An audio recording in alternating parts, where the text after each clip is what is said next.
other people are using fraudulent streams. Yeah. Say he breached his contract by using playlists. We can't account for 5 streams out of the 15 million that you got. Wow. Which means that you must have used a playlisting or something like that, which Yeah. And they say you breached the contract, so now we're keeping your money and we're not paying you. I'm holding court, you standing trial. Why ain't I see you around back when What's up, I was world? It's your down? boy Big Court of the Holdin Court podcast. You already know what it is, and I'm here one more again. We here, in Calabasas. What is it? 3 a.m. in Calabasas. Right. You know what I mean? I'm here with my beautiful oldest daughter, Rachel Renee. You already know what it is. What's up, world? Yeah, man. So what we doing today? We got a heavy hitter in the building. Yeah, we got a real boss in the building. Yeah. He's so humble, though. I know. You know what I mean? We got a real power player, mover and a shaker in this bitch. Yeah. Look at that. I'm looking around the room trying to figure out who you talking about. Hey, listen. So listen, this is the thing. Let me. So, oh God, here we go. Please. You know what I'm saying? Drum roll, please. Drums, please. We got radio executive, record producer, author. He's worked with Dre, Q, Bone Thugs and Harmony, Mariah Carey, Luda, just to name a few. Now, I've been knowing of this cat for probably maybe 25 years. I'm that old. Yeah, man. I'm telling on you, right? Telling on us. Y'all. Without further ado, man, we got the homie now. I don't know if he goes by the government, but I'm going to say it. Damizza Young. Damizza, what's Call cracking? me whatever you want, my brother. What's going on, brother? Happy to be here. Thank you for having me. Yeah, thank you for coming, man. Beautiful place, by the way. Thank you. And this is really cool. Yeah, man. Shout out to George Foreman the third. This is his spot that he was so gracious to let us come and film in. Dude, I loved your podcast with Travis. Thank you, brother. Thank you. That was one of the most in-depth podcasts that I've ever seen. Yeah, and thank you. It was absolutely not only informative, but entertaining, and you learned something from it. Yeah. And I mean, it was so much to where I went out there. Yeah, I know. I was going to ask you about that. And Let's that was get one of the into first it. things that I said to Trav is I saw the podcast. Yeah. And I had to see. Yeah. I mean, it motivated me to call Brian Shafton. Yes. I mean, literally, I'm not joking. Okay. I called Brian and I said, yo, I saw this podcast with Trav. He's like, yeah, da-da-da-da-da. I was like, bro, I got to go. I got to see this operation. Man. And I mean, did it blow your mind? Did it blow your mind like it did mine? Blew my mind. And it was not disappointing. Yeah. And I learned so much on that trip. So thank you. Yeah. It thank you. inspired I me to do appreciate it. that, brother. And I appreciate that. Yeah. I saw you commentate on it, which I was super honored that you saw it and felt compelled to say something about it. Yeah. But yeah, listen, Trav, what him and Tech, but I'm saying Tech the talent, Trav the business mind. What he has done at Strange in my hometown of Kansas City, Missouri. Oh, wow. Yeah, I'm from there. That's my hometown, wow. So, he was gracious enough to take us on the tour. And, Did you see the house? No, I didn't go to the house. Oh, my God. I see it on social media. Lord have mercy. I mean, such a smart man. Yeah. But they do access well. Yeah. You know what I mean? Like, that's a nice way to put it. Yeah. Tech's office, the studios, you see the cars. Merch. Yep. Yeah, the cars, crazy. Yeah. And what I love about Trav and what I learned from him is even in the things that he indulges in, he loves cars, but that shit's a business. Oh yeah, that's a business for him. He play with that shit. He buys right, he buys correctly, plays with it, and then make some money on that shit. I mean, everything that they do, even the merch stuff and stuff like that, some of the formula stuff they be doing, he didn't have to say it, but it's like sitting there going like, oh, I see what you're doing with the tax thing. And all of that. And how forthcoming they are with game. Yeah, that's a fact. You know what I mean? Like, that's a fact. They're not trying to hide it. Right. You know what I mean? They're trying to share the game, and they want people to see it, and they want people to be better. That's a fact. And that's what's so cool about Strange music as a whole, is whether you talk to X or you talk to anybody that's even past, whether it's Brother Lynch Hung or anybody that's been part of that, they've all walked away better artists. Yeah. And they've learned something. Yeah. And I went and got me some of that game. Hey, that's dope. But I'm glad you told him that you were inspired to do that from seeing the podcast. What did he say? I'm curious. What was his response? He said, you're an asshole. I'm just kidding. That sounds like some shit Trav would say, though. That sounds like some shit Trav would say. No, he said it was great. He said, he doesn't do a lot of them. He doesn't. And he said it was comfortable. Yes. And it felt right. Yeah. So that's the highest compliment that I can give you. No, that's a fact. You know what I'm saying? That's a is fact. if your guests and your audience can learn something from you, and then also feel comfortable enough with you to come back. Absolutely. Do you know what I'm saying? Yes, and speak, and just as character. Yes. You know what I mean? To speak about you highly as a person. Yeah. And all of the above. I just want to share a boss moment. It was a lot of them, but one boss moment that was in the interview. We're doing the interview. We're shooting. My camera is a Red, right? It's the memory card or whatever was full, whatever the case may be. So we like, damn, Trav didn't want to cut the interview short. He was like, oh, no, don't worry about it. He gets on the phone. Hey, listen, so how many Aries we got over there? Yeah, bring that shit up now. Don't worry about it. My guys will come up here. So my camera guy, he's like blown away, right? He's like, oh shit, because he's a tech guy. So you know what I mean? But it was like that. He was like, yeah, how many Aries we got down there? This is like, what, a $250,000 camera? Yeah. You know what I mean? Brought it up, had his people set it up, which we're already on the Red. But that Ari, you could see the pores in my shit, right? Yeah. You know what I mean? Yeah. And through that interview, about an hour in, you'll see the difference. You know what I'm saying? But I just felt like that was so boss, and he was so gracious because he could have very easily said, okay, let's wrap it up. He was like, nah, we'll fix it. He's a different bird, man. Yeah. That place is a different bird. It is. Like, when you talk about attention to detail, there's no trash in the trash can. Everything is spotless. That's a fact. You could eat off of any floor in any building. That's a fact. And counter too.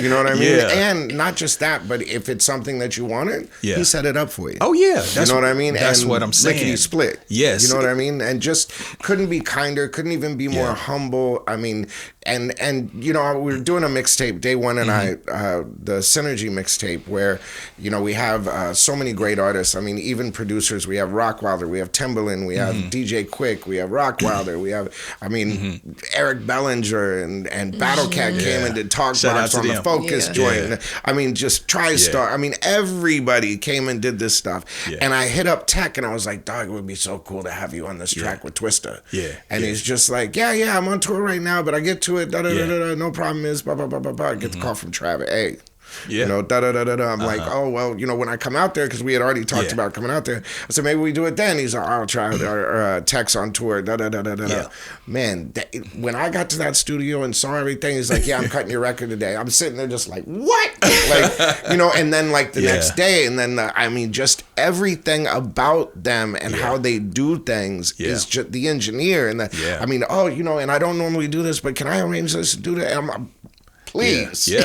You know what I mean? Did you get to see the $50,000 pendant that's encased in the studio? You saw that? Yeah. In each one? I saw. And I also saw the pendants that they sell. Yes. And I also saw the markup on that. Yeah. And I also saw how the quality of it. Everything with Strange Music is top quality, no expense spared. Just A+. And not just that, but attitude too. Yeah. Every single person in the office, every single person that I ran into, not only super kind, super humble, super whatever you need, boom, we need it right here, boom. Just everything.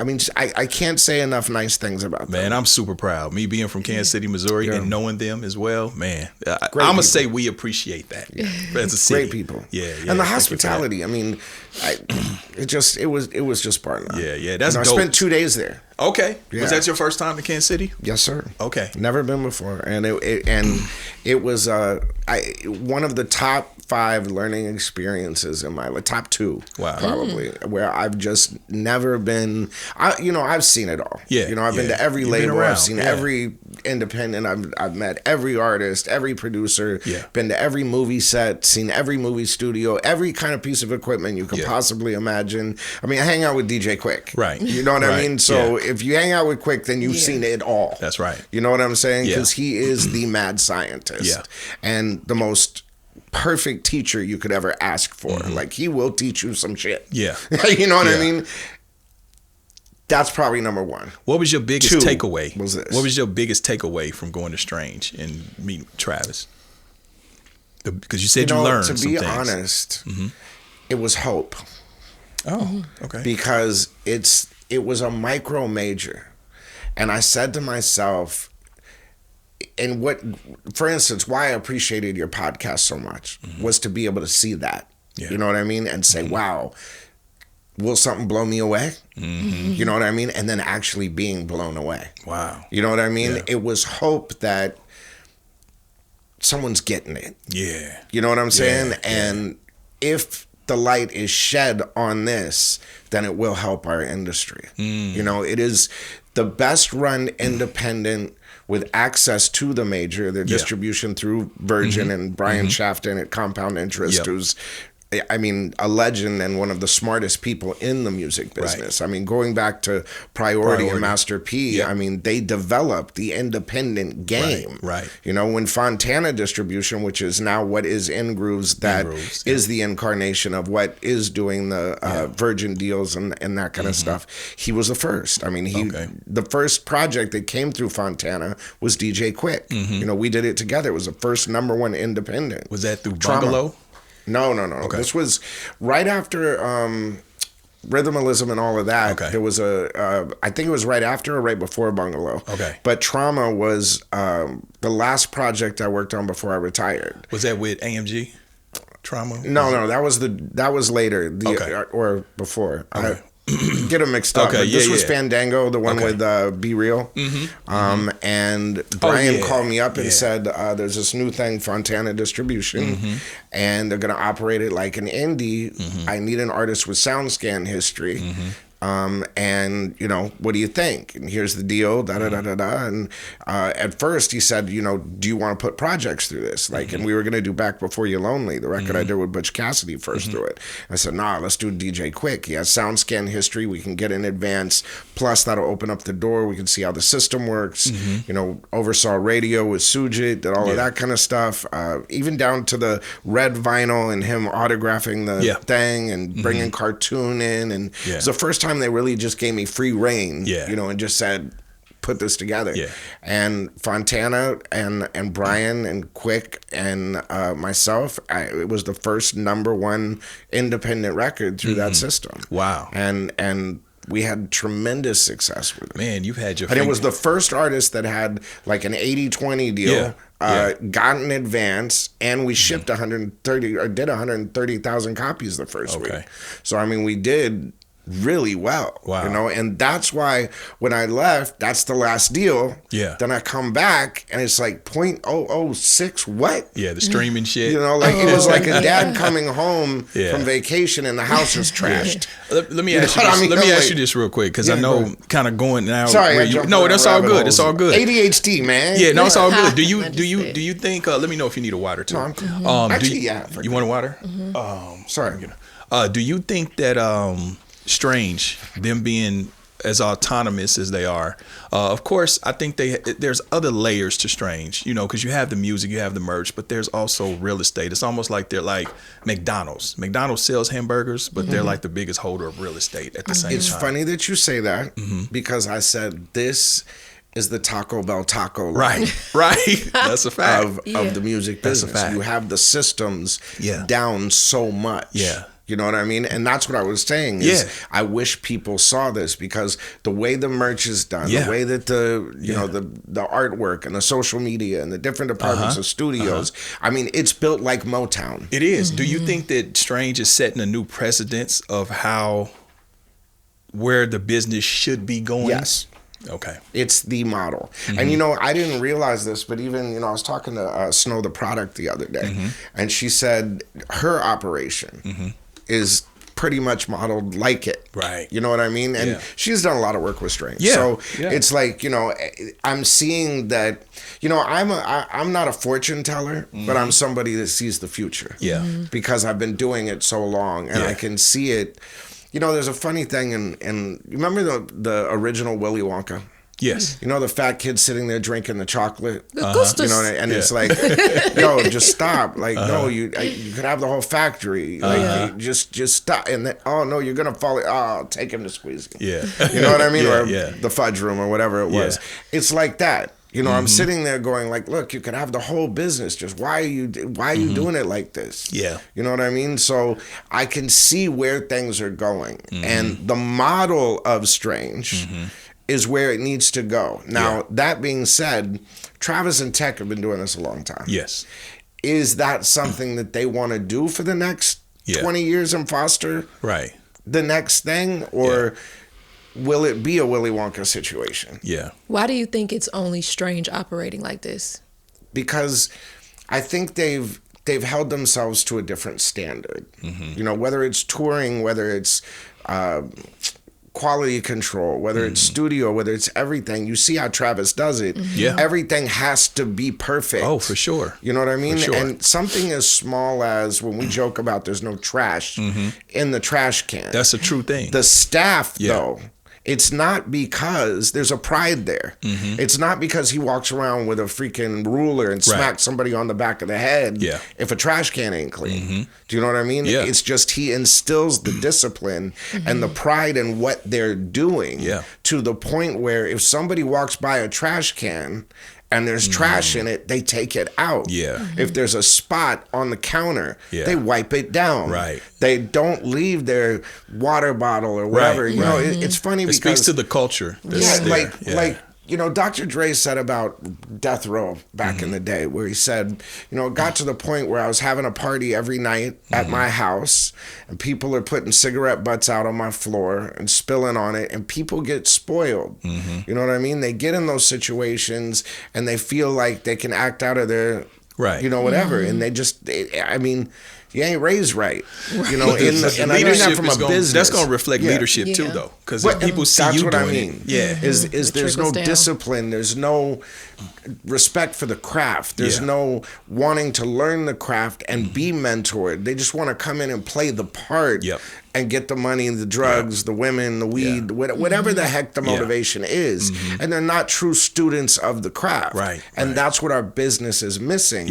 Because one, we don't have the mentorship, and mentors are hard to find that have done it well and have had success and access to those people. And then there's these young cats, sometimes they don't know how to approach it, so they do it like that. You know, spill on the carpet, be disrespectful, don't you know, oh, you don't want to show me, not, you know, this kind of attitude, you know, entitlement attitude that doesn't foster their growth. You know what I'm saying? So it's good to see that there, at least. You know what I'm saying? Now, that being said, I hope they open a West Coast office. Put your and we talk about it. Well, you know, not about the West Coast office, but we talk about doing some projects. They had one at a point. I think Dave Weiner may have been over that back in the Gap. But I hear you. I hear you putting your bid in. But we're talking about doing some projects. Oh, together. nice. For instance, that mixtape that we're talking about and stuff like that. You know, when we got to Tech being excited about it and then talking about doing video and stuff like that, and now we're just waiting on Twister to bring back the performance, and then we're going to edit it all together. But I'm hoping that we do it with Strange music. I'm not saying it's done yet, but I'm just saying I'm hoping. Because if we could create some synergy together, then I mean that there's no other place that I would rather work with than the A-list. Like that. I mean, it runs like a military. It does. It does. Awesome. I love it. Especially, like I said, that's hometown, right? Was that a long enough answer for you? From what? Yeah, I got it. You have to forgive me. I have ADHD. No, it's all good. It's all good. It's all good. I get off on tangents and subjects. I want to touch on. I just want to go on your history just a little bit. You know, because you have such an illustrious history. I know you grew up kind of around studios or whatnot, but I'm curious. I mean, you were the PD at two of the most powerful radio stations on each coast. How did you land in radio? Well, when I was a kid, my grandfather was a radio guy. You know, he shortwave. He was in the Navy first. Was in the OSS and the CIA. He was the very first, in the first class of the CIA. He was employee number 27 in the CIA. And he was pretty much the head of the radio division. And I never realized until recently how that impacted me. You know, always seeing him on the shortwave, checking the times and talking to people in New Zealand and all this kind of stuff. I never really got it. Yeah. But somehow I think that bug of seeing radio and wanting to be like Grandpa because I loved him so much, you know, it kind of bled into my, you know, spirit, I guess. And I don't know how or why things happen. I always say that, you know, I'm a pen of a divine hand. I've never really said I want to do this. You know, I just listen to that voice that I always know is right and where I see momentum and then just follow it. And it always keeps me safe. You know, so I always would look at stuff or see that and think, man, you know, what's this, what's that? And, you know, I was like 12 years old and my grandma got me a boombox and I flipped the little radio thing and all of a sudden they gave out the phone number on this radio station. Curious kid, picked it up, called, said, hey, I want to hear. And I looked around, I was like, okay, the only 2 cassettes that I got with the boombox was Survivor, Eye of the Tiger, and the Steve Miller Band, Abracadabra. Okay. So I said to the DJ, hey, can you play Abracadabra by Steve Miller Band? That's the only song I really knew. And he goes, we don't play that stuff, and hung up. I was like, damn. So I listened to the radio station. Then I waited for them to announce like Stacy Q, 2 of Hearts or something like that. Then I called the radio station back and said, hey, can you play Stacy Q, 2 of Hearts? Oh, yeah, we got it. And he recorded me saying that. And I'm sitting there and he played it back. And I heard myself on the radio. And I was like, oh, what is this magic? Do you know what I mean? Like, so then I started calling a lot. And one thing led to another, and that person on nights at my local radio station in Santa Barbara was Michael Newman. Well, Michael Newman is the godfather of programmed radio. I mean, the rotations that are still used today of how they rotate records, and he's the one to blame, by the way, for the record that plays too often, you know, 70 times a week or something like that. And this is in Santa Barbara. This is in Santa Barbara. He had this card catalog, the steel card catalog, where, you know, you have 5 records in a rotation, which are those annoying records that play 70 times a week or 100 times a week. And then you put it to the next one, you write it down on the piece of paper, and that's what the DJ would play. You know, and then you have the next category, the next category, whatever it is. But let me push in real quick. I have to say, you named some classic records. Abracadabra and 2 of Hearts, classic. But go ahead. That's my era, the 80s. But go ahead. My era. Not to date myself. I got to say. But anyways, you know what I mean? Michael was just so cool when I called in, and, you know, consistency and repetition. Breed familiarity. Familiarity bred a relationship. That relationship turned into synergy. He said, look, come down here and I'm going to put you to work in this closet filing CDs. I'm sick of talking to you on the phone every night. You know what I mean? And that was the start at 12 years old. And paying you know, your dues. Paying your dues. Oh yeah, and I did crazy stuff. Like I built a pirate radio station in my room because I wanted to listen to NWA at school. You know, and it was easier to sneak in a little FM, you know, thing. Where were you getting it off, K-Day? Well, no, what I did was, what had happened was, and it's a funny story because you remember back in the day, you could go to Kmart and you could get these little boxes where you could plug your CD player into them and you put them under your dashboard and it would broadcast onto your radio. Before they had CD car adapters and stuff. I missed so that it was just this little box that you could plug your CD player and it would put it on like 92.5 or something like that and in your car and you could listen to your CD player. Well, I was thinking about that one day and I'm like, well, if I put an antenna on the roof of the house and I plug my realistic mixer, my turntables or my CD players into that, how far would it broadcast? You're an engineer. And I'm like, oh, well, let me get a couple car antenna boosters, put that on top, and see how much farther it'll go. Wow. So before I know it, there's a knock at the door. And how I was raised is my grandfather from the CIA grandfather was my mom's dad.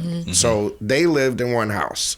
I was raised by my dad's mom about a block away. You know, that's how my dad and my mom met. They were like 15 at the time. And that, long story. But anyways, so there's a knock at my door. My grandfather is there, and he never came over to that house. And I was like, okay, hi. And he goes, there's a signal coming from this house. Wow. And I was like, what do you mean? He goes, take me to it. And I was like, okay. And I go in my closet, I open up the door, he looks up at it, and he rips it out of the thing, and he goes, I'm going to take this home and take a look at it, but don't ever do this again. You know, it's illegal. It's a federal crime. Da-da-da-da-da-da-da. And I didn't know he was in, you know, the company, you know, whatever it was. So he comes back over a couple days later, and he hands it to me. He goes, I disabled it, but I'm proud of you. Don't ever do this again. And I was like, perfect, like CIA kind of thing. Don't break the law, break the law. Don't break the law. You know, but I'm proud of you. You know what I mean? So, I mean, and that was kind of the start of me saying, like, okay, I need to, you know, step this up. I need to be more on the radio and stuff. So one thing led to another at the radio station, and about 15 years old, I became the night jock. I started doing 7 to midnight. Now, when you're in high school and doing 7 to midnight on the local radio station, oh boy, it's fun. You know, everybody wants to, but you're in the core demographic, you know? So if Guns N' Roses was hot, play Guns N' Roses. A friend of mine on the football team says, hey man, play, you know, NWA tonight. I'm like, yeah, play NWA. They let me play whatever I want. And we had huge ratings at night. You know, so then I learned how to DJ, I learned this and that. And one thing led to another. I was about 17 years old, and you should never give power to a 17-year-old. You know what I mean? Especially one that's going crazy in high school. And because I'm sure that made you popular. Oh, it was huge. You know, I'm like on a celebrity, the radio. like a local celebrity. Huge. You know, it was great, and especially I took the van to school in the morning sometimes. You know what I mean? Be like, oh my God, you got any freestyle? Yeah, I have some CDs. You know what I mean? Teachers, you know, whatever. So, anyways, I do the school dances, all of that, and. You know, at 17, they came to me and they said, well, look, you know, obviously you have good ratings. You know what you're doing. The PD's leaving. Do you want to be the program director? And I'm like... At 17? At 17? Wow. Like, sure. Wow. Okay. And they're like, look, it's going to be provisional because no one's ever done this at this age. You know, literally no one's ever done it. And you have to do alternative. Oh, wow. And I was like, rock music? Yeah. Like, they're like, yeah, we're going to change the format. This, you know, alternative starting to come out, you know, Nirvana, this, that, and the other. Were you even familiar with that genre? I mean, I knew Guns N' Roses, but I'm a rap fan. Exactly. And I'm like, no, we need to play rap. Yeah. And they're like, oh, you're not playing that. And this is a rock town and da-da-da-da-da. And I mean, just all the racial stereotypes. I mean, everything that they could say. Can't sell it, da-da-da-da-da, all of that stuff. And I was really brokenhearted. So I went to Grandma and I said, I'm going to quit. And she goes, no. She goes, this may not be what you want to do now, but it could be the doorway to what you want to do later. And are you not good at your job? And I'm like, what do you mean? And she goes, look, radio programming, you always tell me, it doesn't matter what you play as long as you do it right. Right. You know what I mean? And you can insert format here. If you're a good radio programmer, you can program anything. Yeah. You know what I mean? And, you know, and that also, like, for instance, when I first came back, they said, you can't make yourself relevant. It's a social media world. The music business has changed too much. There's no way that you'll be able to make yourself relevant after being gone for 20 years. Wow. And I said, wow, okay. So Instagram is a radio station. Yeah. I'm just going to get on there and do 1:30 radio breaks. You grew fast, too. And so I just get on there and do it. But that's being a radio guy. Yes. You can go to any market. You can go to any station and do what you do. Yeah. You know what I mean? If you're good at what you do. Yeah. So it doesn't matter if Kobe could go play street ball or he could go out there and play in the NBA. He'll still serve you on the street, right? But he's an NBA player. Exactly. You know what I mean? And you could drop him into any city. He could play in Chicago. He could play in Miami. Look at Shaq. Play in Miami. Do what he do. Come to LA. Do what he do. You know what I mean? Like, and just being a good player. So I just went back to what made me me. Yeah. You know what I mean? And there's an old saying in radio, when you're under attack, strip down to your core and do what made you famous. You know what I mean? Play the hits. So that's all I did. Okay. Is I just went back to playing the hits. But there was a lot of support. You know what I mean? I can't take the credit for everything. Yeah, I did my job, but the reason why it happened so fast is I had those relationships. Yeah. You know what I mean? So like with, and new ones. So, when I mentioned Fools Gone Wild, Fools Gone Wild reposted my stuff. Yeah. Their audience became aware of me. Right. Then people like Teddy Riley, you know what I mean? Fuzzy, Big shout Boy. out to Teddy. I'll be hollering at Teddy. You know what I mean? Well, Teddy's he's a great dude. First person. Oh, this motherfucker's back. You know what I mean? Like Teddy's super cool. Yeah, but then everybody in that producer genre saw it and reposted it. Yeah. Oh, Damizza's back. Yeah. You know what I mean? So there was a certain credibility from my peers. I was talking to Big Boy yesterday, or a couple nights ago, and I said to him, thank you. And he's like, what? He goes, he's like, you really just came back. And I was like, no, but I couldn't have done it without you. He goes, I haven't done anything. Yeah. And I said, Big, how many times has someone come up to you in the last year and a half and said, is this motherfucker telling the truth? Yeah. Yeah. How many times has someone sent you a DM with something that I've said and said, yo, is this true? Yeah. And what did you say back? Yeah. And he said, not only is he telling you the truth, but it's what he's not telling you. Yeah. You know, if you think that he's telling you the truth now, how many things does he know that he's not telling you? Yeah. You know, so and I want to redirect it a little bit. So we were going to Power, New York. Oh yeah. How'd you wind up at Power 106? It's okay. I'm learning. So Power 106. How did you get there? And what was that run like? Because that was during the height of that whole radio Power 106 thing. Because you had to deal with a lot of the majors and all of that. And I don't know if you can talk about payola or not. I can. I'm an open book. I've always been very curious of how that works. Well, let's go back first about payola. Okay. And then we'll get into the history because it actually goes back. Since the time that I was 12, and my first radio thing, they could not control me. Do you know what I mean? I played what I want, I did what I want, and I always had good ratings. That was before I knew what a record company was. Do you know what I'm saying? Yes. So if I heard something at school or this, that, and the other, and that's what made me me. So my program directors, my music directors, they let me play whatever I want. So it was never suggested to me to play records or act out. And people like Michael Newman, Steve Smith, those kind of guys, they were straight players. You know what I mean? They let their jocks do what they do. And the era that I came up in, let's just say, there was a lot of payola going on, but it never affected me. Okay. Do you know what I'm saying? Yeah. So I didn't know a lot about payola till I got to LA. And heard stories of it, because every record company from the time that I was 15, 12, whatever it was, when I got that first night gig, they'd want to come up and take me to dinner, and I'd take their dinner and listen to what they had to say. But you can't bribe me, you can't intimidate me, you can't. I'm not that guy. So by the time I got to LA, the record companies are like, oh fuck, he's gonna play what he want to play. He's gonna do what he. Because look, when we were doing alternative in Santa Barbara, we developed a new format. It was called album-orientated alternative. There's an old format called album-orientated rock, which is a classic rock format, where they will play album cuts. Now, when alternative came out, it was new, so it didn't have a gold bass. You know what I mean? So we played like David Bowie as the old records. You know what I mean? I'd take 5 songs off the Nirvana album, play them as currents.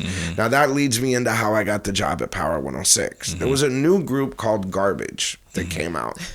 And from being a Dr. Dre fan, a DJ Quick fan, Quincy Jones fan, Teddy Riley fan, I knew that if the producer produced it, then it's probably going to be hot. if it's the hot producer. Right. So I saw Butch Vig produced Nevermind by Nirvana, produced Siamese Dream by Smashing Pumpkins, and now here's his new group, Garbage. So I said, this is going to be hot. So I took 3 records off of that album and just put them on the radio. Off the demo. They said, Almo Sound sent out the record to say, here's something we're going to do next year. What do you guys think? Give us your feedback. The next day, I get a call from the record company going, whoa, what are you doing? Like, we registered it with what was BDS or Media Base at the time, and we saw that you're playing 3 songs off this thing we haven't even shipped yet. Right. And I'm like, Stupid Girl's a hit, Only Happy When It Rains, Milk, you know. And they're like, I got phones on this one, I got to slow down. And I'm like, are you telling me not to play a record? Right. Like, usually you ask me to play record. You're telling me not to play record. No. Hold up. Well, Kevin Weatherly at K-Rock in Los Angeles drives up to Santa Barbara and hears Garbage on the radio. Yeah. And he calls up the label and said, yo, hey, what's this? So then he starts playing it. And we break the group Garbage. Okay. So when I broke the group Garbage, the label said to me, look, we owe you a favor. Like, they went platinum. Like, Damn. we owe you, they sold 1 million records. They're going on tour with Smashing Pumpkins. Yeah. They're doing the Weenie Roast. I mean, you broke this record. Yeah. First person in the country. We owe you. And I said, great. Well, we want to do a club show in Santa Barbara. And they go, what do you mean a club show?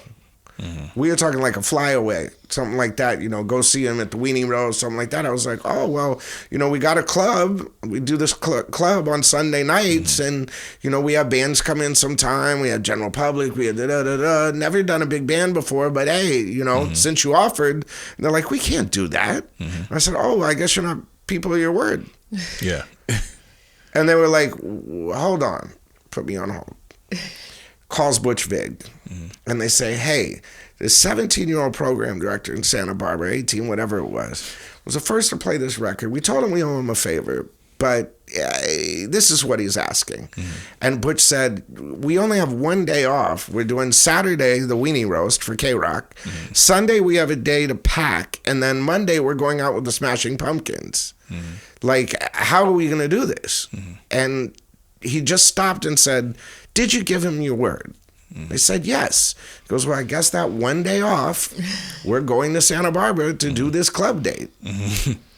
Well, it caused a ripple through the industry. Okay. Like, how did you get Garbage to perform at a 200-person club in Santa Barbara on their 1 day off? And who is this fucking kid? Like, how? Like, how? Yeah. So Bruce St. James from Power 106 and some of the people from Power 106 came to that show. And Bruce is sitting there going like, how the fuck did you do this?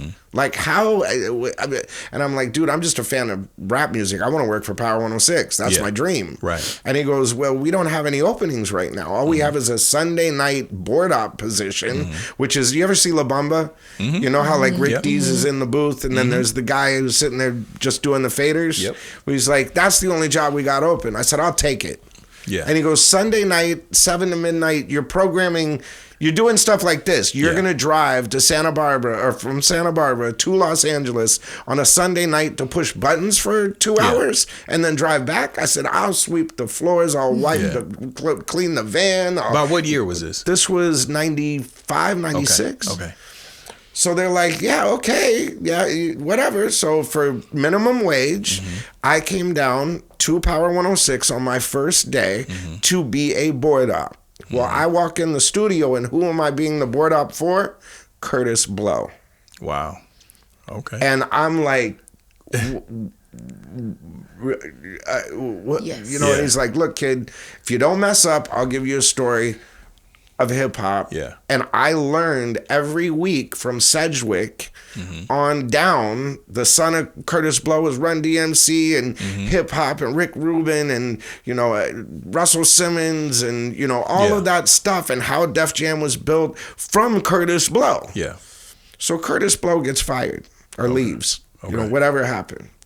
And I'm like, well, who's coming in the next? It was Ice-T. Oh, wow. Okay. So Ice-T is now teaching me about West Coast rap. Same thing. Yeah. Any questions you got, kid, just don't mess up the show, Yeah. and I'll give you a story of hip-hop. Yeah. From Curtis Blow to Ice-T, as a hip-hop fan, I was like... Yeah. But it's like how the universe works with me. Yeah. You know what I mean? Like, here's the knowledge, kid. Yeah. Just be a good, be a good dude, too. Yeah. And I'll reward you like this. Yes. Like, I'm the Forrest Gump of hip hop. No, seriously, that's what I've always said. Yeah. Is I don't, like I said, I don't plan it. Yeah. I don't know what happened. I just try to be the nicest I can to everybody and just do what I can. Just follow this musical dream, and that's what happened. Let me push you in real quick. I just want to ask a question. So, because just even for my edification, because I've always wondered this. So, I mean, you being a program director, but playing it, the game, how it's supposed to be played. If the record company doesn't, I don't know the proper term, try to influence the program director to play whatever said record, how do you make the decision to break a record? Where do you even find it? Where do you get it? If the record company isn't pushing it down your throat, how do you decide to do that? Really?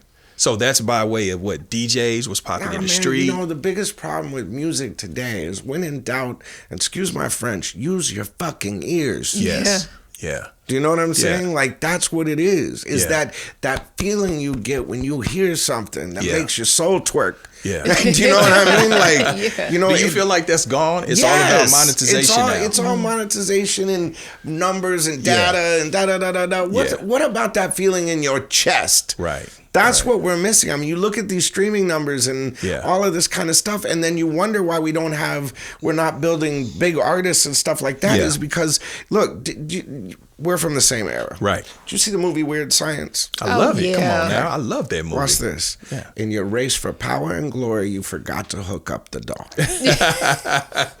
Classic. Yeah. You understand? Uh-huh. And this is where you get a big missile up through your fucking Exactly. Yeah. Because, look, you're doing this to be cool. Yeah. You're not doing it for the passion and what you do you feel like music today and the industry itself is missing soul, is lacking soul? Yes. Okay. Look, see, and like what, look, the core market of music, hip hop, alternative rock, is the trailer parks. It's the hood. Yes. It's places outside of the metro. The people. Okay? Yeah. Now, in the metro, you're spoiled. Yeah. You have internet. Yeah. Only 26% of Americans, now this is just Americans, have data plans on their cell phones. Okay, so if you go outside of New York City, Los Angeles, Chicago, any of these places into the rural areas, all they have is radio.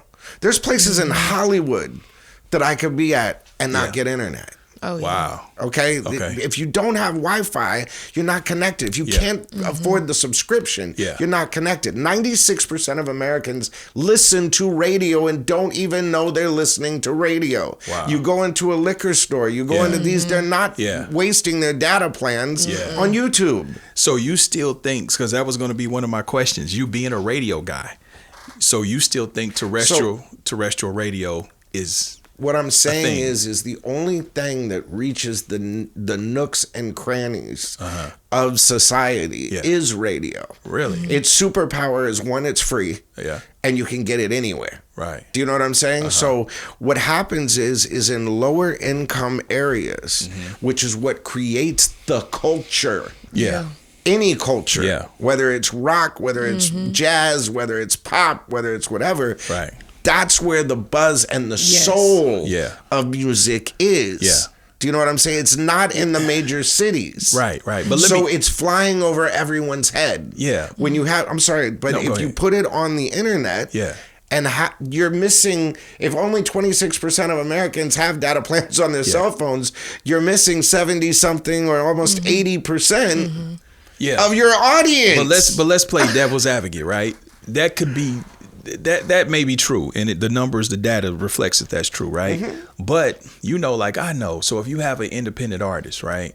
It's almost like they have to rely because of the politics of radio. Because if all the PDs thought like you, then it's a little bit easier to. But it's not just radio.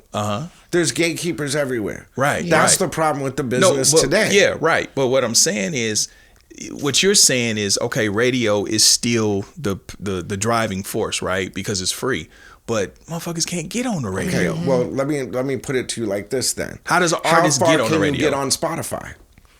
Right. If you don't get, we're saying the internet, but let's say the internet, because now content is driving the thing. Now they see you before they hear you, right? Got it. This is what makes, because we come from a different era. But I think it's a trickle effect, because when you have everybody, it's so expensive because now the conversations are out front. What's your budget to work radio? What does that mean? What's your budget to work content? But you can make content for free. Yeah, but you can't get past certain. Yeah. Like, look, even with me. Yeah. Okay, I've got over almost 200 million views. Yes. I can't get past between 5 and 10 million a month. Yeah.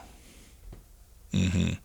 One of my videos, I notice patterns. I'm a radio guy. Yeah. You know what I mean? Yeah. So I know exactly what my algorithm is doing and what governors they put on my shit. Yes, for sure. You know what I mean? For sure. Once a month, I get one that does between 400 and 500,000. Yeah. Every other video does this, Yeah. and there'll be 3 that get between 40 and 50. There'll be 2 that get. I mean, it is calculated. So how does one navigate that? Because we got to go up against the algorithm, right? And then you have to, if you're trying to be an artist, an independent artist, and get on radio, you don't have the money, you don't have the budget. So what's the fix? Well, but what I'm saying is there is no fix right now. Okay. Because the game is locked up. What's up, world? We're only a few weeks in, and the NBA season is already wild. Stars are going off, rookies are making noise, and the action does not stop.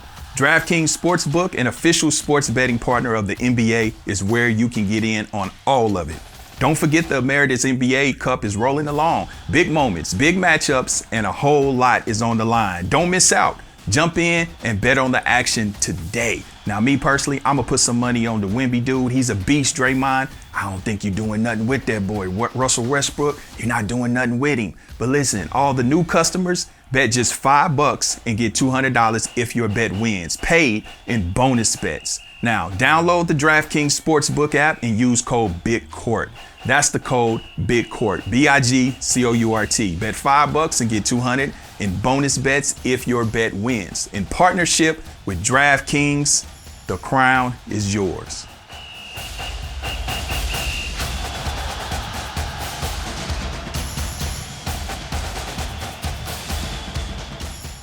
By these majors. Okay. And that's the gate that I'm trying to kick open. Okay. That's what I do all day. So let's break that down. You say the majors, because you go in on them, but just for the listeners and the people viewing, how are they keeping the gate?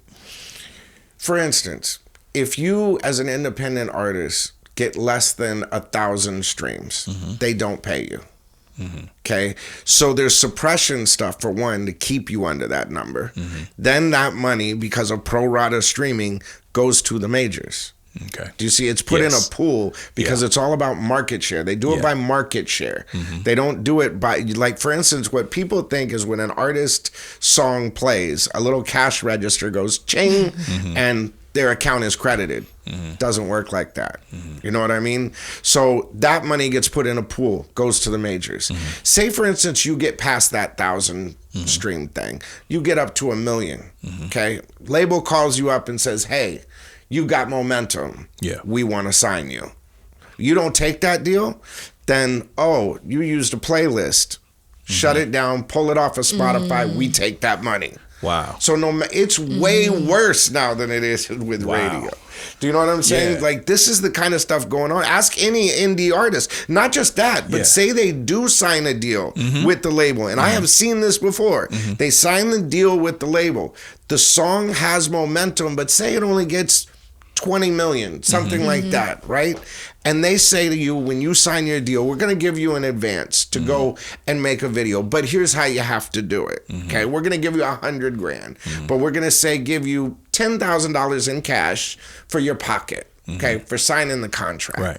The rest, the $90,000, we're going to give to you in budget. Okay, you spend 30 for a video, you do this, the rest in marketing. But you got to invoice us. Right. Okay, you got to spend the money first. Yeah. Right? So artists don't have that kind of money. That's a fact. So they go into debt and ask for money and say, oh, I got this record company, here's my contract, this kind of stuff. They go out, they spend the money, they send in their invoice. Well, the record's over. So then they playlist it themselves and tell you you've got fraudulent. Yeah. Wow. This has happened. A friend of mine had a record, signs a deal with a major label, has some momentum, does a few million. They had another artist drop at the same time, right? And they said, you know what? This one is taking spins away from this one, or it's getting in the way and not getting this, because the other artist called and goes, how come you're working this record? This record's doing bigger than my record. So they pull that record, say the other people are using fraudulent streams, say he breached his contract by using playlists. We can't account for 5 streams out of the 15 million that you got. Wow. Which means that you must have used a playlisting or something like that, which and they say you breached the contract, so now we're keeping your money and we're not paying you. Question. So really quick. What is the best course with all of this information? What would be the best course of action for an artist now navigating the streaming, the algorithm, while trying to retain autonomy? It's not about the algorithm. That's what I'm trying to say is, look, it's everything else. That's like, for instance, when an artist would come to me back in the day and say, if I just get my song on the radio, that's saying the same thing. If I just get in the algorithm is the new radio, right? So if I just get in the algorithm, I'll be a star. It doesn't work like that.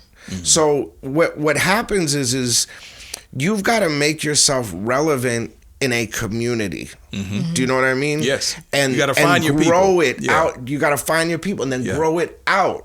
And then become that brand that you can build a house on, that foundation. You know what I mean? And then go out and you do that how? What is your suggestion? How do you do that how? Consistency and repetition breeds familiarity. Of music and content. Anything. It's even at dating, even at lifting weights. If you consistently only work out one arm, you will be lopsided. Right. Do you know what I mean? But if you consistently and repeatedly go to the gym and balance your workout, then you will be a balanced, yoked.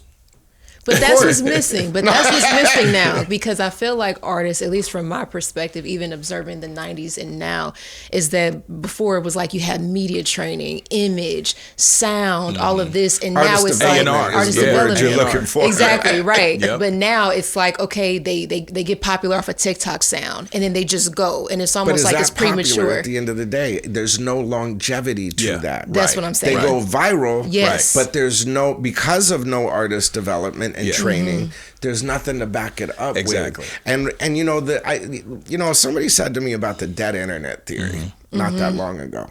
I actually am starting to believe that. I agree. Yes. Because look, we live in reality. We are organic human beings that thrive for contact. Okay, during COVID and all of these things, even technology has kept us on this device. So this device has become the most profitable thing to these companies. These are not record companies anymore. That's what I'm trying to explain to people. Is they are not record companies anymore. They are data collection companies and advertising companies.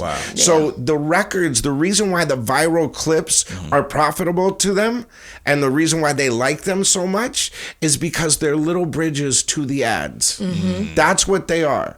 They're not making money. One of the things I say about this Drake case, for instance, where people got it all messed up. Okay, he's not fighting for his royalties or anything like that. What he said in the complaint is you use bots to promote another artist instead of me. Keyword instead, during a contract negotiation, which brought his value down. Wow. Okay. Do you see what I'm saying? Oh, I didn't know that was in the middle argument. of a contract negotiation. Wow. And by letting Kendrick diss, that was the catalyst. Do you see what I'm saying? So he's using all of that because he's in the middle of $1 billion, $500 million deal, whatever it is, because what he was digging into was his real value. Okay. Okay. So if it's not associated for one stream to $1 amount, and you guys are making more money. Where's that other money coming from? And what is every cent that's associated to my employee number, basically? So if you got advertising money or data collection money, because you're obviously not making it on record sales, you're making the money from somewhere else. I want to find out where that money is and how much my brand is contributing to that. And then it went, slow down, buddy. Now you're tripping. Because this is just you just get royalties. Get back to work. Wow. And he's like, no. I want to know what my brand's worth. And evaluation. You just diminished my brand. Wow. Because that's crafty. That's the reality of the situation. Crafty. I have a question. It seems like I don't want to call out names, but what does it mean when an artist will seemingly be doing good? They have momentum. They have a run. When it's doing what? An artist is doing well. I mean, they have traction. They have hit records. But then for some reason, the record company shelves them. Just slows them down for no reason. I'll say it. Like Moneybagg Yo, for instance. It seemed like he was going strong. There was no reason to bench him.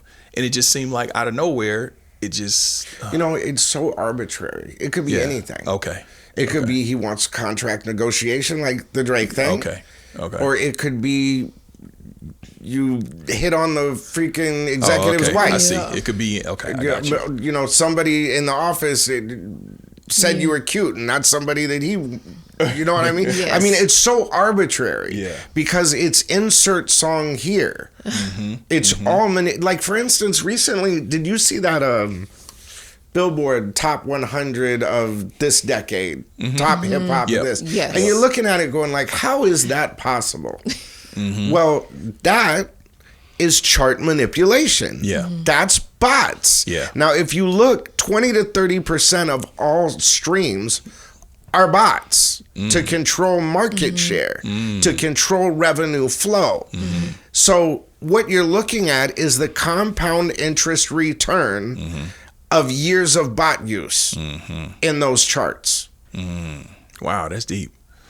So it's the spins every year, the streams every year, added up, but with 20 to 30 a year in bots. Data farming. So it's skewing your charts. Right. So what's the fix, Damizza? Like, how do we fix this blow mess? this motherfucker up. We did it once, we'll do it again. And how do we blow it up? What is that's it? What, look. How do you rebel against this current system? In 97, when I started at Power, to go back to that story, after working weekends, I started as music director. I went rogue. I did album-orientated rap. Instead of album-orientated alternative. We played 4 songs from All Eyes on Me. We played 5 songs off Biggie's new release. We did all of those kind of things, and we created relationships and bonds with the artists. The reason why Jay-Z, Big Boy, Mariah Carey, Snoop Dogg, Dr. Dre, Eminem, Ja Rule, Ashanti are still such. There's no other era of artists that have those brands and intact because they were researched and developed. Power 106 was their research and development. We would research every record, test every record, launch every record. We had Power 106, we had Hot 97, we had 32 stations in the middle. We competed with MTV. We were the setup for MTV. And we did it the right way and developed the artist for the label. They didn't do that shit. Nelly, all of them. Power 106 would be the incubator. Diddy sold more records in LA than he did in New York the first week. Wow. And his main promotion was done with Power 106 that we did in Hawaii. Dr. Dre, same thing. Dr. Dre and Snoop Dogg, Hawaii, setup. They were making all of that era, Jay-Z, all of them, were making records for Power 106. Gotcha. We were A&Ring the music outside of the record industry. Now, if you want to think about when I left, why the record industry crumbled, because they weren't doing it. Got you. And they didn't build the rap machine. We did. Okay. Power 106, Big Boy, myself, Fuzzy, the street team, the promotion people, all of that entity was the center of the music business. Yeah. So when the coach just said, fuck you guys, I'm going home. Mm-hmm. You know what I mean? Look what happened after. It crumbled. I think I know, right? I think I know the answer, but I want to hear it from you. I know there was a time, I can't remember the year, but I think the source, they named you the second or third most powerful. Fourth. But who's counting? Fourth. They named you the fourth most powerful person in the music business. And that's why. Yeah, why? That's why. Okay. Look at all of those names and where did they come from? I mean, when I stepped into the arena in hip hop, right? Jay-Z had Ain't No, then he had 5 stiffs. They wrote him off. They were dropping him from Def Jam. Do you know what I'm saying? Yeah. Ja Rule and Irv Gotti, they gave him a singles deal because, Irv did, DMX and all of this, but they didn't believe in Ja. When 336 came out, they told him to go back and make another album. Think how many hits were on that album. Shout out to Chris Gotti. Yeah. You know what I mean? Shout out to Chris. So they came to LA and say, Miz, what do I do? Yeah. And I said, well, let me teach you how to do You know what I mean? And we did the thing. You know what I'm saying? Yeah. And showed them how to break the record. Taught them about research. Taught them about how we do this. And who had the longest run and is in the Guinness Book of World Records right now? Irv Gotti. Rest in peace. Rest in peace. Yeah. From learning mentorship. Look, I'm not the smartest guy. I'm not the coolest. I don't take credit for all of this stuff, but I know my stuff. Yeah. You know what I mean? I know how to break a record. I know how to teach analytics. Yeah. So we went and we showed them how to do research. So you're a data guy. You cut out the guesswork. I was just about to say. I'm a data and field guy. Okay. Do you know what I'm saying? Yeah. I'm an organic data guy. Okay. I don't just hide in my office and look at the paperwork. Yeah. I use that as a barometer, or as a compass, a barometer, not a compass. Yes. Do you know what I'm saying? Yeah, like course. I get kind of a, it's crazy. Like, Yeah. like the reason why a DJ, is such a good judge of what's going to be a hit is not because they just have good ears, but they see what moves the crowd. Of course. And if it moves the crowd, then they play the record. Okay. It ain't about what you like. Yeah. You try to keep these people on the dance floor. Right. So you look at the dance floor and then you go, oh, that's a hit. Now let me play it on the radio. Right. So I put the mixers on the radio. Yeah. Do you know what I'm saying? Because if they played the records on the radio, then that means that they're thinking that this is going to move the crowd. So that's organics. That's not data.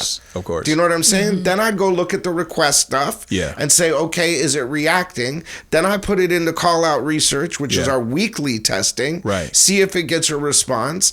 If, I was telling Big yesterday, I said, the biggest asset of Power 106 was not me. It was the flavor unit, which was the street team. Yeah. Because I know if I went in my office and put something which was right next door, and I turned it up and I put a CD in, hit play, if someone from the young cats from the flavor unit who were all in the core demographic came in and said, what's that? I knew I had a hit. Yeah. You know, and I'd always ask them. Yeah. You know what I mean? And if they came in, then I knew we had something. Look, we've got to, the biggest problem with the industry right now is ego. Yes. Ego and gatekeeping. Yeah. Everybody's trying to keep their job security. They're arrogant. They want to do all of this stuff and just do what everybody else is doing so that they don't get fired. Yeah. There's no rebels no more. Yeah. I did not give a flying fig what anyone said because I knew what was going on. Yeah. I got out of my office and went to our core zip codes. I didn't want to be in Hollywood. Yeah. Because you go to Hollywood after you won. Yeah. Do you know what I'm saying? That's where you go celebrate. Yeah. You go out into where you're hot. Like, for instance, Power 106 is a Latino radio station. Big in Reseda, big in East Los Angeles, big in Whittier, and places like that. If I wanted to know what was going on, that's where I went. That's where you go. Yeah. Now, these DJs and programmers, these program directors and consultants that are all out of the demo, 50, 60 years old, all of this stuff, they ain't going to the hood. Right. You know what I mean? They ain't going. Right. But you know what I hear too? And I love that you're explaining this, especially because I'm a tech founder, so I'm both too. I'm like in the field, but I'm also data. It sounds like y'all also really mastered the productization of the artist versus just now it just seems to be brand heavy with lack of strategy, because it's almost like they're trying to do a turnkey, like you're gonna be the new this, you're gonna be the new this, but like you said, it lacks the research and development and the community aspect, which is why I also feel like these brands or the artists that you mentioned, they have these built-in audiences generationally, but you can't get that now, because now it'll be the next sound, the next TikTok sound, the next brand. There's a big crash coming, and it's going to happen soon. Because right now, those brands that I just mentioned, they're on their second run. Okay, this is what everybody's playing right now. Every radio station is playing Jay-Z, Lil Jon, all of these records from 2001. But there's something that they're not looking at. Burn. There's only so many times that you could play Kendrick Lamar. There's only so many times that you can play Still DRE. Okay? And with every station in Los Angeles playing the same show. Why is Kiss FM the #1 radio station in Los Angeles? For like top 40. Kiss FM. Because they're playing something different. What number is that? 102.7, the pop station. Okay. But it's like you have Rio, and the reason why Big Boy is still the flagship and what it is because he goes out. Yeah, he does. He touches the public. He's still relevant. Man, I saw Big Boy buying at a food truck in like Canoga Park. You know what I mean? Literally at a random food truck, like on we need to bring DeSoto. back guerrilla marketing. But that's not marketing. That's big. Do you know what I'm saying? And to answer your question, it's ego and lack of brand management, but development. Yes. Do you know what I'm saying? And what I'm saying is when you say those viral moments and stuff like that, that's also why the concert business is about to crash. Do you know what I'm saying? There's only so many times you can do Taylor Swift, Travis Scott, all of these on a national. That's why NBA YoungBoy has such a huge buzz. Because he's never toured. Man, he's got killing the key to our it. city. He's killing it. Yeah, he got the key to Kansas City. Do you feel like the festival circuit is contributing to the touring not really being what it was? I think those things help because it dilutes the pressure. Do you know what I mean? It's more of an event. Okay. You know what I mean? It's less of a stress on one artist. It levels it out. You know what I mean? It distributes the weight, if you would. And I think those things are good. But like I said, like for instance, Lollapalooza. Lollapalooza lost their vibe this year. You know what I mean? They're not cutting edge this year. They went and got Justin Bieber, Sabrina Carpenter. You know what I mean? The pop, they've never done a pop main stage, but there comes a point where you've gone to the well so many times and nobody's building any catalog anymore. Right. And that's what I mean about the crash that's coming. You know what I mean? Unless something different happens. I want to pivot real quick. You made a statement I saw on IG. We'll pivot, my dog. You said Bone Thugs and Harmony was one of the best groups that you were, or best artists or something to that effect in the studio. Okay, well, first off, they are the best, bar none, period, best artists group, rap group of all time, in my opinion. I agree. Not only the biggest selling next to the Fugees, but the most talented group of guys that you will ever, most dysfunctional motherfuckers. Shout out to the brothers. But also the most down to earth. Like what we were talking about is if they've accepted you, there's no middle ground. That's a fact. Do you know what I mean? That's a fact. You could have a knock them down, drag them out, and the next day, Leo call you up and be like, what's going on? You know what I mean? Like, and that's my brother. I've had my moments with Bone. You know what I mean? I've been knowing them for 25 years. We've made records, haven't made records, gone at it, haven't gone at it, like da-da-da-da-da, back and forth. But the one thing, like I said, when my grandma passed, the very first person to call me was Lazy. Shout out the to second Lazy. Was Crazy.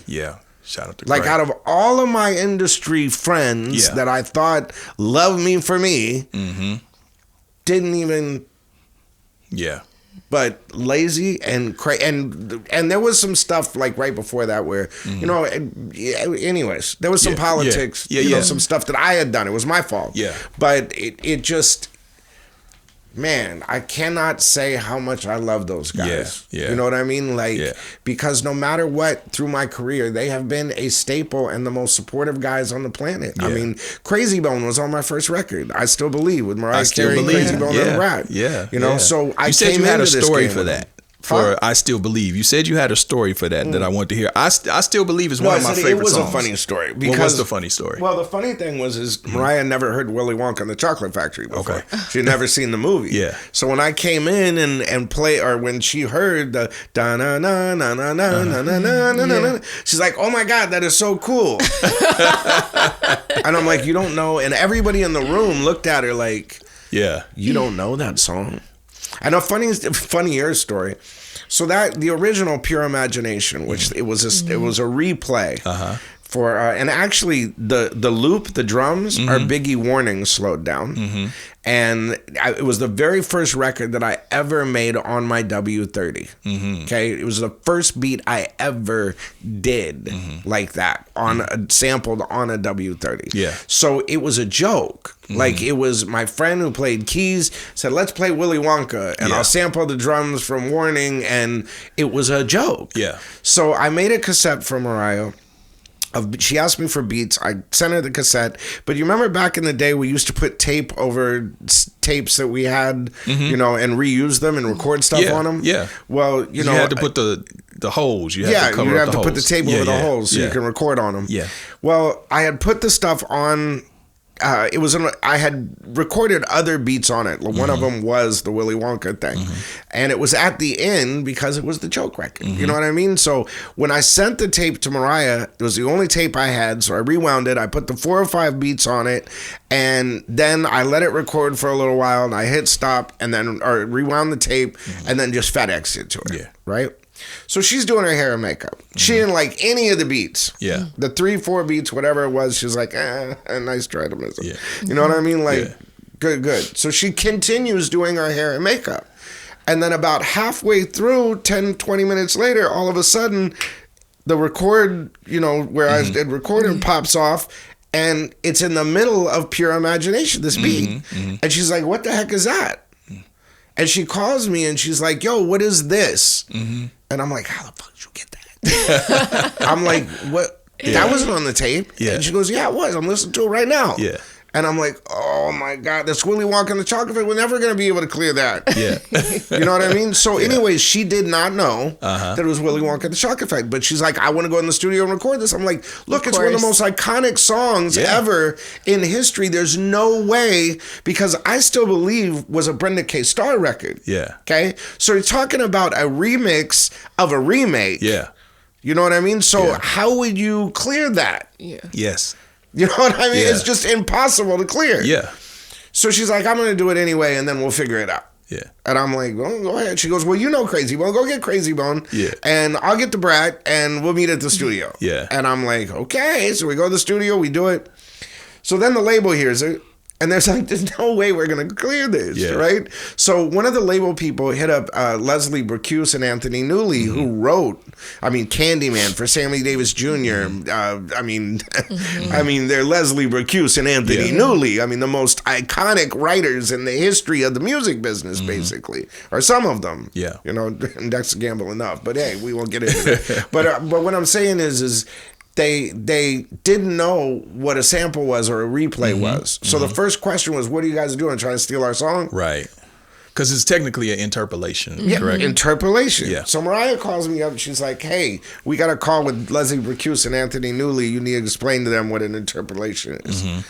And I'm like, "Hold up. You want me to tell Leslie Bracuse and Anthony Newley that we're jacking their song in the nicest way possible?" Yeah. And she goes, "Yeah, you're the producer. Yeah. Explain to him. Here, I'll click you over. Bing."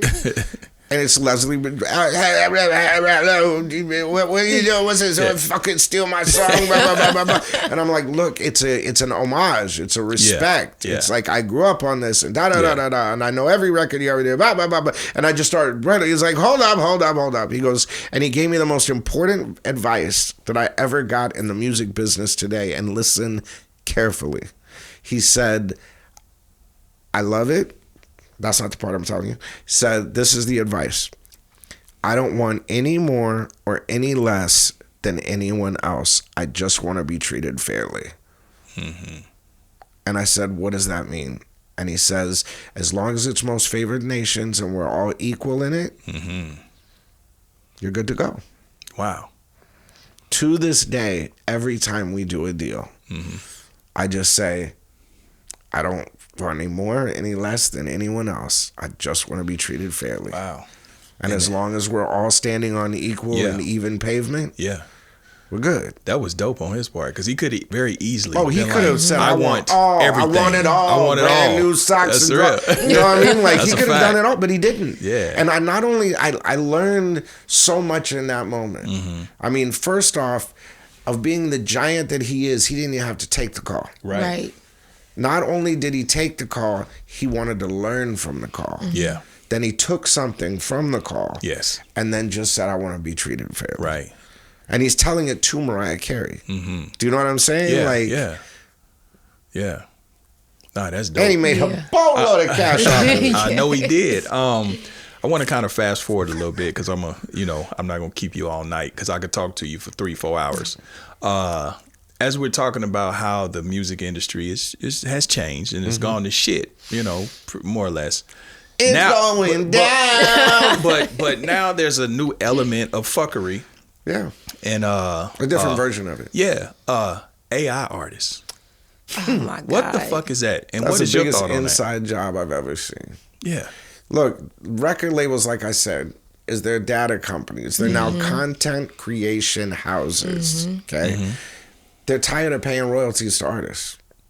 Wow. Do you know what I'm saying? Damn. They can't cut anymore. Right. It's down to executive. How do you keep the profits going up and the quarters going up? Where's the only place that you can cut now? Artist royalties. Right. How do you do that? Limited. You have an AI artist. Yeah. You keep the publishing, you keep the mechanicals, Yeah. you keep everything in-house. Yeah. Do you think it's going to go over well with the public, though? Yeah, because how does the public, how do you connect with that? No, wait. The beauty of it is this is why I love it. Yeah. The record companies are painting themselves into a corner. Okay? So they're going to go off and become the new record industry. Do you know what I'm saying? Yeah. Call themselves a record industry, but they're really these AI companies, and they're going to go play in their little Spotify sandbox and all of this kind of stuff and do what they do. That's fine. They'll be that. But they have created a whole new business, the organic music business. That's wide open for artists. So as soon as we figure out and we come together and get the right platform and get the right promotional system, get all of this. And look, it's going to take a second. Yeah. You know what I'm saying? It's taken me a year and a half to... Look, a year and a half when I started on Instagram, did you hear anybody talk about how corrupt the music business was? Other than Trav, no, I hadn't. I mean, really. or the specifics. Yeah, no. Like this. No. I mean, right now, like also with the breaking news and talking about current events and all of this kind of stuff. Before I started doing my little minute and 30 radio breaks or whatever it was, did you ever hear allhiphop.com or World Star talking about presidential shit? No. Saying breaking news? That's the impact. Right. Do you see what I'm saying? I'm not saying me. I'm just saying... That's the impact of change. Okay. Do you know what I'm saying? And it took somebody that been gone for a while to say certain things that trigger certain things. Right. It's a bigger plan here. Of course. So now I've got the first phase done. Now we're in phase 2. Yeah. Do you know what I'm saying? Yeah. Of changing the music business. Yeah. We did it once, we're going to do it again. Yeah. But now it's in the motivation stage. Yes. Now you're aware of the issue. Now we have to change, and this is where we're going. Got you. So basically you're saying you're going to educate the people why the record companies kind of play themselves out. Because that seems like what's happening. They're painting themselves into a corner. We're going to educate each other. Yeah. Because I'm Anthony Newley and Leslie Bacuse. Yeah, I've done some cool shit. Yeah, but it's I a new world. Learn. It's a new world. I'm Johnny Five. Input. You know what I mean? Yeah. But I want to see us change it and grow it. Yeah. So now you see something like Strange Music. Yeah. Swing it back around. Yeah. And you go, okay, these are the guys doing it right. Now, how can I get that to this, and thank you for doing that, because you opened the door for that. And now look how the synergy happened. Yes, you created something that I saw that inspired me, that made me look. I'm just Robin Hood. Yeah, do you know what I'm saying? I go up here, rob some knowledge, bring it home. Yeah, do you know what I'm saying? And it connects, so then they can go, oh, I see, and. Yeah. But I show it. Yeah. Just like you did. Yeah. I had to see it. Yes. If you just sat down and did a thing with him, it wouldn't have translated. Right. You walked around that mother. Yeah. You know what I mean? Yeah. And showed it. Yeah. That inspired someone. Yeah. That took action on it. Right. Wow. Now what we got to do is just get more people to take action. Yeah. And not just sit there and go, oh man, it's messed up, I'm never gonna make it. Oh my God, it's rigged. You know, all of this kind of stuff. You got to have people that follow through. Yeah. And we can only do that by example. Yeah. This society is an example society. Yes. Do you know what I'm saying? Yeah. It takes something, you know, this Charlie Kirk thing, for instance. I personally think it's a JFK assassination. You know, it's another 9/11. It's another, you know, JFK thing. It's another did we land on the moon? It's all freaking smoke and mirrors. Yeah. Do you know what I'm saying? Okay. The same people that do the presidency, it's the greatest show on earth. Yeah. And that's what, if you go back to The Wizard of Oz, that's what they were showing you in that movie. Yeah. It's all a facade. If you go to Universal Studios and you go and walk in one of those buildings, you'll notice it's a facade. There's nothing in the back. It's just a false front. French word for facade. Yeah. So it's the same thing. The same people that are doing the staging for the presidency are doing the lighting and the staging for NBA Youngboy. Yeah. Exactly. The same people that are writing the scripts in Hollywood for this, that, and the other. You know, when JFK was shot, there's an interesting picture. Lyndon Johnson is in Air Force One getting sworn in. And there's a little guy sitting in the back of this historical picture, and he's leaning up against the window. That man was Jack Valente, the president of the Motion Picture and Television Association of America. He moved into the White House with Lyndon Johnson, was overseeing the media during that transition. So it's the same thing. Yeah. It's all a show. Wag the dog. Oh, the Epstein files are coming out? Oh, let's start a war. Right. Do you know what I mean? Like, that's where we're at. So if we start directing our own shows, then come together, like all of this stuff that they're putting out to keep us, we're talking about race again? Right. Right. Like, are you fucking serious? Right. Like, we're going to make America at 1800s again. Yeah. I'm talking about aliens and gravity manipulation and working together and putting our brains together, and you trying to slow that down. Yeah. Right. That's what social media is. That's the power of the deep state. Is these old rich white men that are starting to be irrelevant, that are trying to hold on for dear life. Yes. And find the fountain of youth. You know, it's like a quote that Richard Pryor said back in the day. I think he was on Dick Cavett's show. And you know what I'm talking about. Hell yeah. Yeah. And he said it. He said, I think it's the powers that be, the people that control things. They want to keep us not talking because they figure if we talk and we start getting together and exchanging information. The biggest threat to national security is people coming together. And that's why they constantly tried to divide us. Now, that being said, you know, Carlin, another great one. Yep. But did you ever hear the one about Richard Pryor going on stage at the Laugh Factory and saying he was God? No. Google it. Okay. It'll trip you out. Okay. Richard Pryor goes, I'll tell you just the short of it. Richard Pryor goes in the Laugh Factory one night. He's dressed as God. And he just walks out on stage and he goes, I'm God. Everybody laughs. It's Richard Pryor. What's he doing? And he goes, I'm here to see my son. Where's Jesus? Everybody's uncomfortable. He goes, what'd you do to Jesus? What? Well, take me to somebody else that was crucified. But nobody, what? Okay, well, let me talk to Martin. Where's Martin? You killed him too? You know, like, and by the end of it, he just said, you're on your own. Do you know what I'm saying? Yeah. We are on our own because we've done this to ourselves. Now we've got to come together again like we did back then and reset. Yeah. Not just with music, but society. Yeah, exactly. You know, I mean, and that's what the problem is with all of us, is they've dumbed us down to the point where we're talking about racism again. Yeah. Genetics, blood, heart, everything's the same. Yeah. And that's like saying that you're not going to get in a freaking Chevy 6.4 because of the color of the car. It's the same damn engines, the same 4 tires, the same, a Tesla but because it's green, you can't ride in it. Right. And it's the most asinine freaking thing on the planet. What I will say, as I'm going to wrap up, because I know we could talk all night. Sorry. No, it's okay. I I'm love it. I love it. You have a brilliant mind, Thank you, know, and I love what you're doing on IG. I love how you sharing game, knowledge, wisdom, and understanding. How are you going to take that to the next level? Like, how are you going to really, really get that to the people and to the masses? We're doing it. Okay. This is it. Yeah. I mean, look, like Tupac said, I'm not going to be the one to change the world, but I might be the one that inspires the person that changes the world. Yeah. Same way you inspired me to go strange music. Yeah.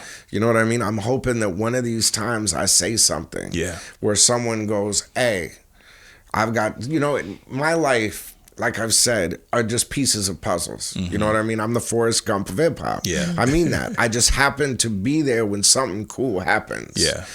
Luckily I'm a part of it. I can, contribute something, and I'm not just a, leech on the system or whatever.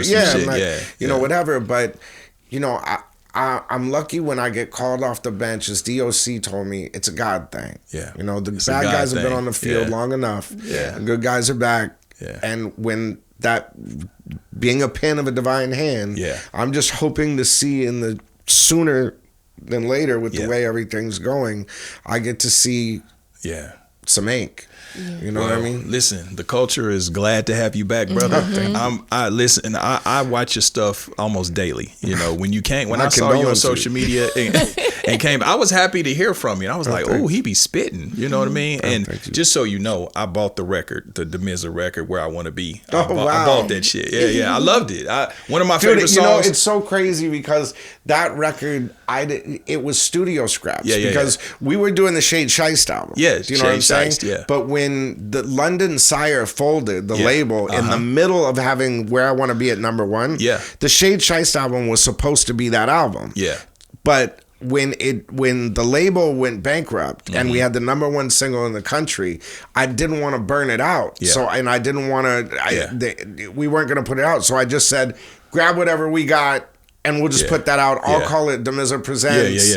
And so it was all studio scraps. Oh wow! So even with the crazy, the Lord, What Have I Done? Yeah, that was like one of the. I mean, we did that like the same night I did I Still Believe. Okay, wow. Do you know what I mean? Okay. Like it was pre Damizza. I got you. Okay. Do you know what I mean? Before I learned anything. Well, it was a classic. But thank you. I'm humbled and grateful. I fucked with it. He like, you fucked with the scraps. It was shit. If I had to really put my foot in it. No, and I don't mean it like that. I mean, it was. I know what you mean. Yeah, it's still my creativity, but. It was just, it was before I met Quick, before I met Dre, before I met anybody that taught me some game. Yeah. You know what I mean? Yeah, so I got you. I was kind of just running under the, but I appreciate it. I mean, but Where I Want to Be, that's where, that's where it changed. Yeah, that's Nate Dogg. That's classic, man. Yeah. Well, with that being said, bro, we got to have you come back a few more times. Because we can talk goddamn all night. But, anytime, but listen, man, I want to give you your flowers, give you your cigar, man. We appreciate what you contributed to the culture musically, and also the game that you spit. Yo, and I can't give you enough. Man, first off, when I came in here, I see your family. Yeah. Everybody, your son, your daughters, I mean, everybody here, just so kind and humble and everything. I mean, and what you're doing. I have the highest respect, and I take my hat off to you, my brother. Likewise. Thank you, my brother. And you have an open invitation anytime, anything you want to amplify. I mean, you got a big following, but anytime you want to come here, you just hit me and say, Court, listen, I need you, brother. Yeah, I got a fucking rant. Well, you want to come and get on Spotify ass or whoever, just holler at me, man, and you more than welcome. But pause. Don't start the Dame Dash. Right don't start the Dame Dash shit. He say pause for anything at this point. I couldn't, like, I love Dame, but Jesus Christ, brother. Yeah, we're gonna pick that up on the next one. Yes. But yeah, brother, I appreciate you coming, man, and we got to do this again soon. Anytime you want. Yeah, that's another one. Can't wait to see this, man. Yeah. Oh, it's gonna be dropping soon. Yeah, it's gonna be dropping soon. So that's another one for Holdin Court Podcast. I am Big Court. This is my beautiful daughter Rachel Renee, and we got the legendary Damizza, and he's gonna be back 3, 4, 5 times. Y'all gonna see he's gonna be a regular. You're gonna be my Boosie, like how Boosie is for Vlad. Yes. Wherever you want. You're my regular. Yes. So yeah, but it's all good, man. I appreciate you coming, brother. So that's another one, man. Salute. Standing trial. Why ain't I see you round back when I was down?